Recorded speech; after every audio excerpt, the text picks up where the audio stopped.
Ada seorang lelaki yang membodoh-bodohin anak muda. Dia katakan, ente sini. Ente anak kasih fulus. Anak kasih permata, berlian. Dia ingin membodoh-bodohin anak ini. Tapi syaratnya satu. Kau datangkan jantung ibumu. Fa'ata, dia datang. Dia jumpain ibundanya. Lalu dia tusuk ibunya.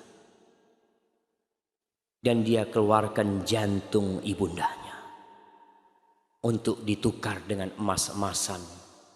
Ditukar dengan perlian dan mutiara. Lalu dia cepat bawa tuh jantung.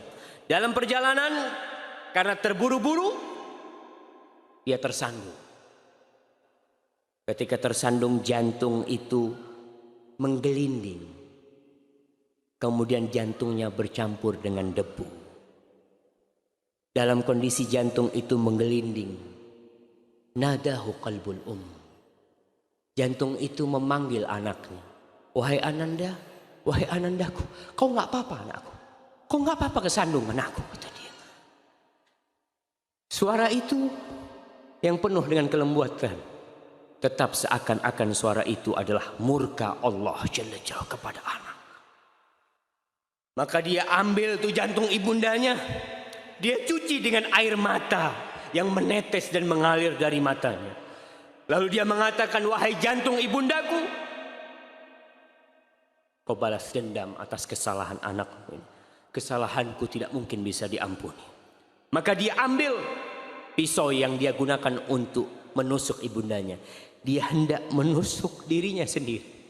Lalu jantung itu mengatakan, kufayatan, jangan anakku. Jangan kau bunuh aku 2 kali. Wahai anakku, jangan. Ibunda kita siap berkorban apa saja demi kita. Kita ini udah gede, udah besar, keluar kota. Ibu tuh masih tanya, nak, kau sampai mana nak? Gimana kondisimu nak? Tapi tatkala kita sudah besar, kita jarang telepon sama ibu kita. Kecuali kalau kita ada perlunya baru telepon ibunda kita.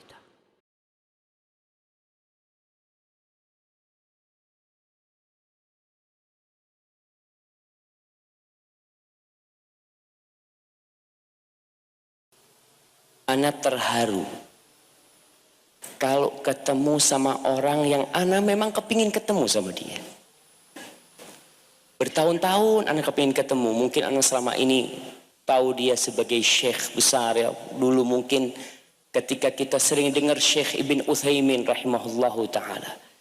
Kita di Madinah, beliau ada di Qasim pada waktu di Unaiza. Itu pas beliau datang ke Madinah, Masya Allah. Kita itu ngelihat wajah beliau, begitu dinginnya hati ini. Bagaimana kiranya antum melihat wajah Rasulullah sallallahu alaihi wasallam? Yang setiap hari kita mengatakan asyhadu an la ilaha illallah wa asyhadu anna Muhammadan abduhu wa rasul.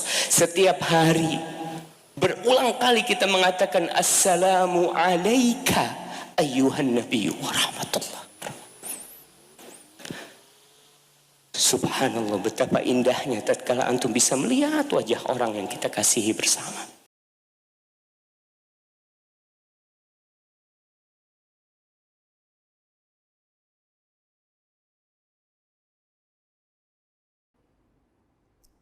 Maka dia mengatakan kepada istrinya, istriku, nanti ketika makanannya disuguhkan, kau pura-pura betulin lampu minyak itu, lalu kau matikan. Sudah dimatikan, makan tamu.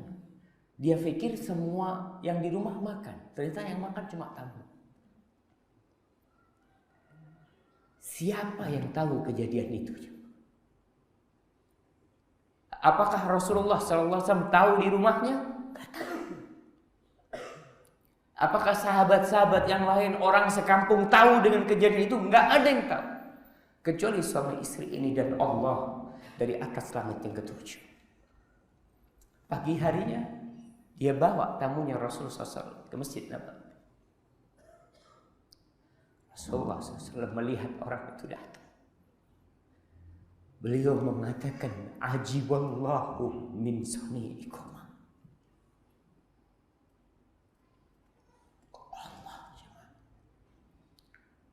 Allah itu takjub dengan perbuatan kalian berdua.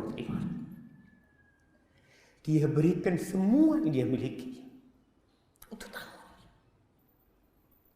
Jadi subhanallah, mereka benar-benar orang yang memandang dunia ini, dunia ini hanya tempat untuk singgahan yang kita lewatin, kemudian kita akan pergi.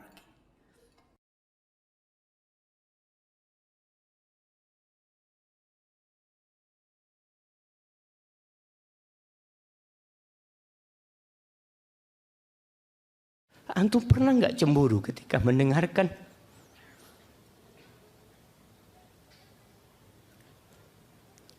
saudara-saudari kita diperkosa di Syam, di Suriah sana oleh tentara-tentara Bashar Assad? Pernah antum terasa cemburu dengan mereka? Allah jamaah, sekali-kali kalau antum sudah sibuk dengan dunia, antum cari di YouTube sana saudara-saudara kita yang jadi korbannya Bashar Assad.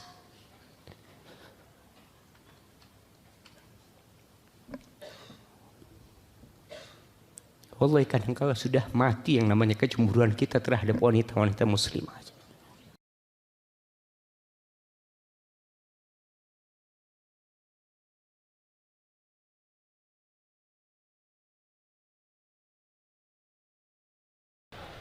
Subhanallah jamaah. Wallahi jamaah, antum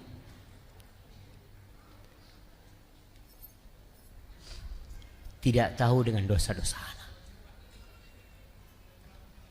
Antum bisa senang sama anak kayak gini, mandang karena Allah menutupi dosa-dosa anak.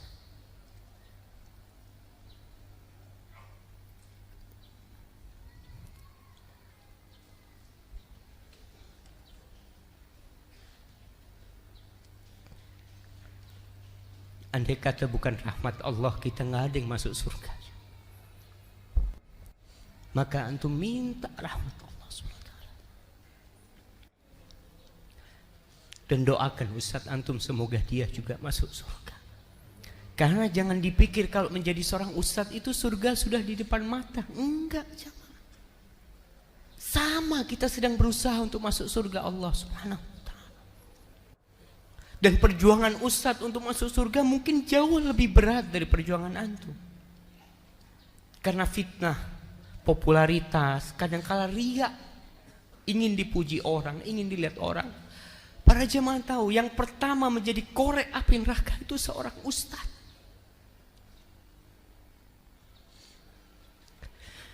Rasulullah sallallahu alaihi wasallam mengatakan, "Awwalu man tus'ar bihin nar yaumil qiyamah." Yang pertama jadi korek api neraka itu alimun wa qari'ul Qur'an. Orang yang alim dan pandai membaca Al-Quranul Karim. Karena ternyata selama ini dia melakukan itu hanya untuk pujian orang. Dan berat kita memohon kepada Allah agar Allah menutupi dosa-dosa kita dan mengampuni semuanya. Maka kalau antum katakan seperti itu, nggak pantas antum mengatakan itu kepada anak.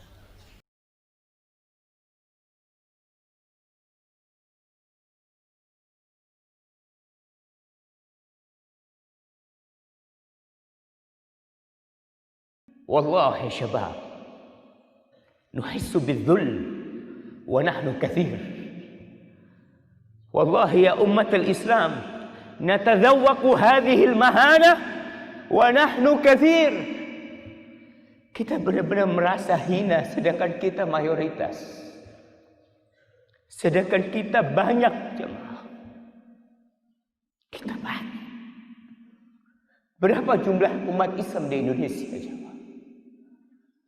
Tapi apa yang bisa dilakukan umat Islam? Seharusnya mereka mewarnai negeri ini.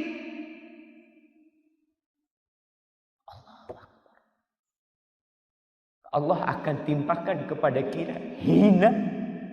Sampai kapan? Hatta tarji'u ila dinikum. Satu hal, Allah akan kembali memberikan kejayaan kepada kalian.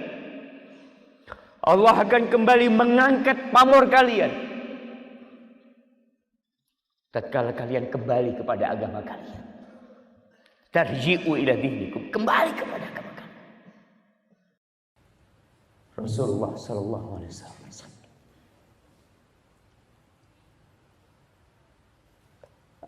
Awwalu man tus'ar bihi nar yaumil qiyamah. Orang pertama yang akan menjadi koreknya api neraka.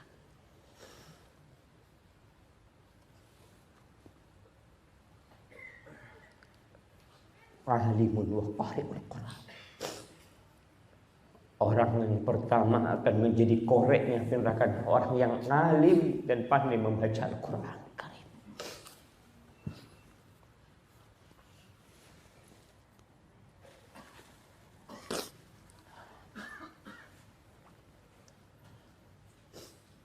Dia yang pertama kali menjadi koreknya neraka. Maka semoga kita yang hadir di sini, yang belajar, yang telah juga akan mengajarkan ilmunya, yang ngaji, baca Quran, tidak menjadi koreknya neraka.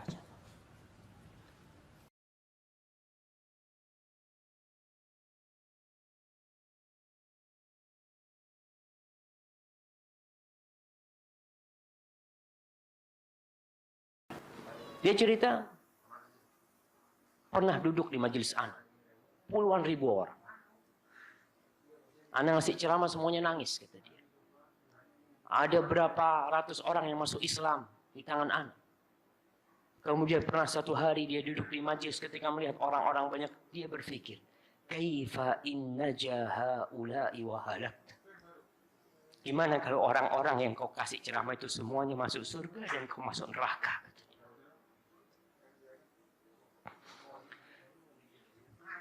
Lalu Ibnu Jauzi berdoa, Allahumma in adzabtani wadhan. Ya Allah, kalau kau besok mengadab aku, jangan kau kasih tahu orang-orang.